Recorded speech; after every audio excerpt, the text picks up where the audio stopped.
这世人皆知天命玄鸟降而生商，可你知道这玄鸟究竟为何物吗？封神一战，大商朝人皇帝辛携人族与妖族强者，敢与漫天神佛一较高下，其底气实则就来自于神兽玄鸟。正所谓玄鸟不死，大商不灭。换句话说，玄鸟其实也就是大商的气数。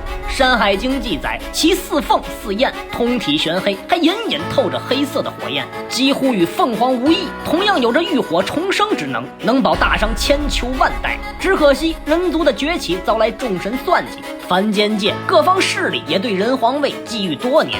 你以为大商为何只有600年的气数？你以为大周的那800年又是哪来的？没错，西伯侯姬昌与朝歌大牢内十子祭天，只为引800路诸侯来投。而他骗得帝辛同情，离开朝歌之前还做了一件大事，那便是偷走了大商最后的气数。而这最后的气数就是玄鸟蛋内的雷震子。此刻姬昌独自走进玄鸟大殿，此地本为禁地，除人皇之外，常人根本不得靠近。只是西伯侯老谋深算，深谙人性，多少年来人虽在稀奇，可朝歌上下官员哪个没收过他送来的奇珍异宝？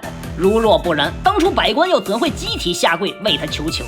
为此，其以诚信跪拜为由，趁殿外士兵一个不注意，直接手起刀落闯了进去。只见这大殿内竖着多个玄鸟图腾，墙壁上更雕刻着玄鸟出生之地北海幽都山。这里边玄虎、玄蛇、玄豹皆在其内，是栩栩如生。而在大殿中央飘着一颗透着黑光的玄鸟蛋。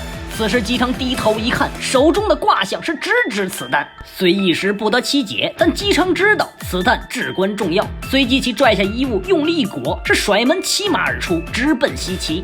这一路上他大肆宣扬帝辛残忍至极，好色成性，甚至将其儿子伯邑考剁成肉馅逼他吃下。百姓一时间人心惶惶，深信不疑。与此同时，姬昌提前给二儿子书信一封，信中的内容尽显苍老无奈，大有我老了，这西岐之事以后便交由你姬发代理。而那姬发此时得意到了极点，自己一石二鸟，逼父亲杀了大哥，自己顺利继位，同时还向玉皇大帝表了忠心。于是二话不说，立刻书信大商800路诸侯，要他们同时起兵造反，谋得天地霸业。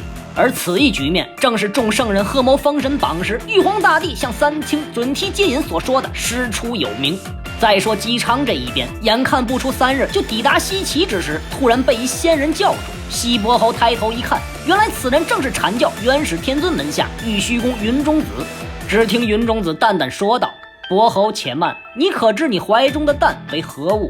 姬昌行礼之后表示确实不知，而云中子右手轻抬，那蛋从怀中飘于半空。